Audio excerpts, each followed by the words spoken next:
रात के ठीक 12 बजते ही मेरे घर की घड़ी जैसे रुक सी जाती थी और उसी पल मेरी पत्नी सिया की आंखें धीरे धीरे खुलती थी, ऐसे जैसे वो सोकर नहीं बल्कि किसी और दुनिया से वापस लौट रही हो।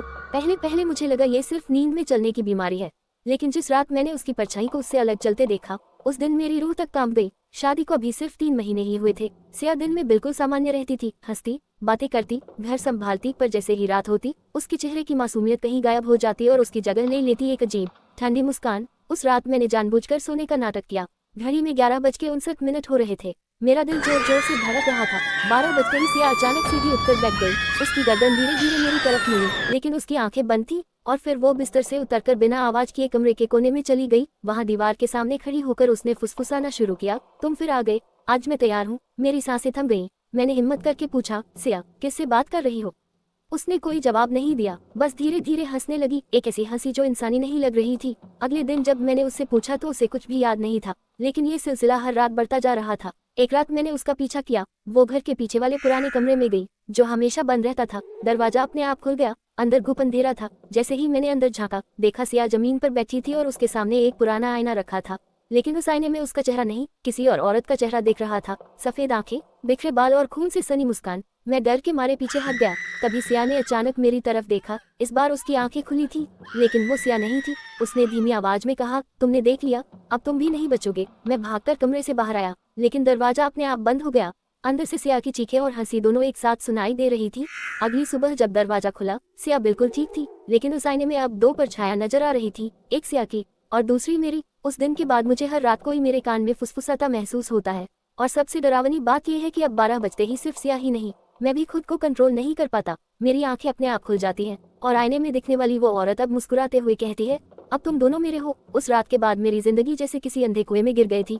मैं दिन में खुद को समझाता कि सब एक भ्रम है, लेकिन जैसे ही सूरज ढलता, घर की हवा भारी हो जाती और दीवारों से जैसे किसी की धीमी धीमी फुसफुसाहट सुनाई देने लगती। सिया अब पहले जैसी बिल्कुल नहीं रही थी। दिन में वो सामान्य दिखती, लेकिन उसकी आंखों के नीचे काले गहरे घेरे पड़ चुके थे और कभी कभी वो अचानक चुप होकर एकटक मुझे देखने लगती, जैसे मुझे पहचानने की कोशिश कर रही हो। लेकिन असली डर तो अब शुरू हुआ था। उस रात मैंने तय किया कि मैं सब कुछ रिकॉर्ड करूंगा, सच्चाई जानकर ही रहूंगा। मैंने कमरे में एक छोटा कैमरा छिपा दिया और सोने का नाटक किया। जैसे ही घड़ी में 12 बजाए, वही हुआ, सिया झटके से उठी, लेकिन इस बार उसके साथ कुछ और भी उठा। मैंने अपनी आंखों के कोने से देखा, बिस्तर पर सिया का शरीर बैठा था, लेकिन उसकी परछाई अभी भी लेटी हुई थी। और फिर धीरे धीरे वो परछाई उठी और उसके शरीर में समा गई। मेरा पूरा शरीर पसीने से भीग गया। सिया अब सीधे मेरी तरफ देख रही थी। उसकी आंखें इस बार पूरी तरह खुली थी, सफेद, बिना पुतलियों के। उसने धीमे से कहा, तुम हमें देख रहे हो? बहुत अच्छा। मैं हिल भी नहीं पाया। वो बिस्तर से उतरी और इस बार सीधे मेरी तरफ आने लगी। हर कदम के साथ कमरे का तापमान गिरता जा रहा था। मेरी सांसें धुंध बनकर बाहर निकल रही थी। जैसे ही वो मेरे बिल्कुल पास आए,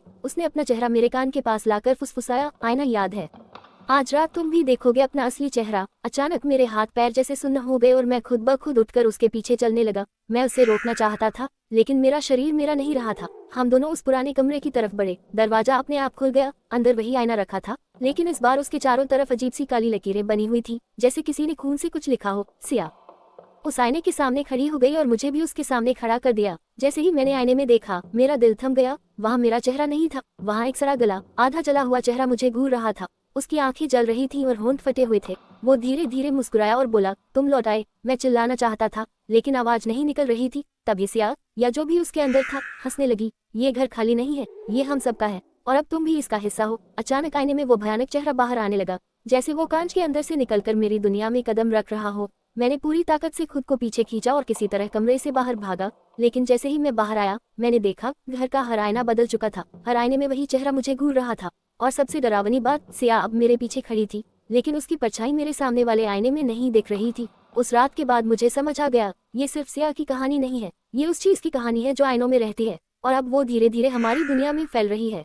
और शायद अगली बारी तुम्हारी हो सकती है। उस रात के बाद मुझे नींद आना लगभग बंद हो गया था, लेकिन असली डर नींद में नहीं, जागते हुए शुरू होता था। अब हर आईना मेरे लिए एक दरवाजा बन चुका था, एक ऐसा दरवाजा जिसके उस पार कुछ था, जो मुझे देख रहा था, इंतजार कर रहा था, और धीरे धीरे मेरे और करीब आ रहा था। सिया पहले जैसी बिल्कुल नहीं बची थी। उसका शरीर यहाँ था, लेकिन उसकी आंखों में अब कोई और रहता था। कई बार वो बिना पलक झपकाए घंटों तक आईने के सामने खड़ी रहती, अपने ही चेहरे को छूती और फिर अचानक मुस्कुरा देती, वैसी ही ठंडी डरावनी मुस्कान। एक रात मैंने हिम्मत करके उससे पूछा, तुम आखिर हो कौन?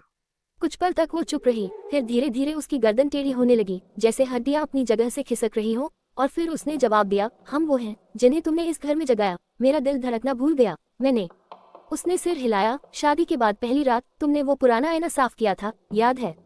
उसी पर तुमने हमें रास्ता दे दिया। मुझे सब याद आ गया, वो धूल से भरा आईना जिसे मैंने बस यूं ही साफ कर दिया था। मुझे क्या पता था कि मैं किसी बंद दरवाजे को खोल रहा हूँ। उसी रात मैंने फैसला कर लिया, या तो ये सब खत्म होगा या मैंने घर के सारे आईने तोड़ने शुरू कर दिए।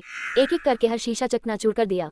कांच के टुकड़े पूरे घर में बिखर गए, लेकिन जैसे ही आखिरी आईना तोड़ा, पूरे घर में एक जोरदार चीख गूंजी, ऐसी चीख जो इंसान की नहीं हो सकती। दीवारें कांपने लगी, खिड़कियां अपने आप खुल बंद होने लगी, और तभी मैंने देखा हर टूटे हुए कांच के टुकड़े में अब भी वही चेहरा दिख रहा था, सैकड़ों हजारों टुकड़ों में बंटा हुआ, लेकिन जिंदा, और हर टुकड़ा मुझे घूर रहा था। अचानक सारे टुकड़े हवा में उठने लगे और एक साथ मेरी तरफ बढ़ने लगे। मैं भागने लगा, लेकिन सिया मेरे सामने आकर खड़ी हो गई। इस बार उसकी आंखों से खून बह रहा था। उसने मेरा रास्ता रोकते हुए कहा, भागकर कहाँ जाओगे?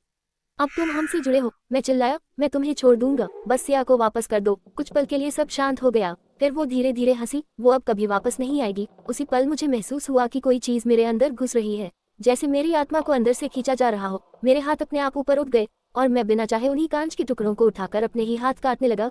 खून फर्श पर गिरने लगा और हर बूंद के साथ आईनों में दिखने वाले चेहरे और साफ होते जा रहे थे। आखिरी बार मैंने सिया की तरफ देखा। उसकी आंखों में अब कोई इंसान नहीं था, सिर्फ खाली अंधेरा, और फिर सब कुछ काला हो गया। जब मेरी आंखें खुली, मैं उसी आईने के सामने खड़ा था, लेकिन इस बार मैं बाहर नहीं, अंदर था। मैं चिल्ला रहा था, लेकिन मेरी आवाज बाहर नहीं जा रही थी। बाहर खड़ा मेरा ही शरीर अब मुस्कुरा रहा था, और उसके पास सिया खड़ी थी। दोनों ने एक साथ मेरी तरफ देखा और कहा, अब तुम आईने में रहोगे और हम तुम्हारी दुनिया में। आज कई साल बीत चुके हैं, लेकिन मैं अब भी उसी आईने में कैद हूँ। रोज नए लोग इस घर में आते हैं, और जैसे ही कोई उस आईने को साफ करता है, मैं पूरी ताकत से चिल्लाता हूँ, लेकिन उन्हें कुछ सुनाई नहीं देता, क्योंकि अब मेरी बारी खत्म हो चुकी है और अगली बारी शायद उस इंसान की है जो ये कहानी पढ़ रहा है। अगर तुम कभी किसी पुराने आईने को साफ करने जाओ तो एक बार रुक जाना, क्योंकि हो सकता है उस आईने के अंदर मैं तुम्हें देख रहा हूँ और बाहर आने का इंतजार कर रहा हूँ। केयरफुल।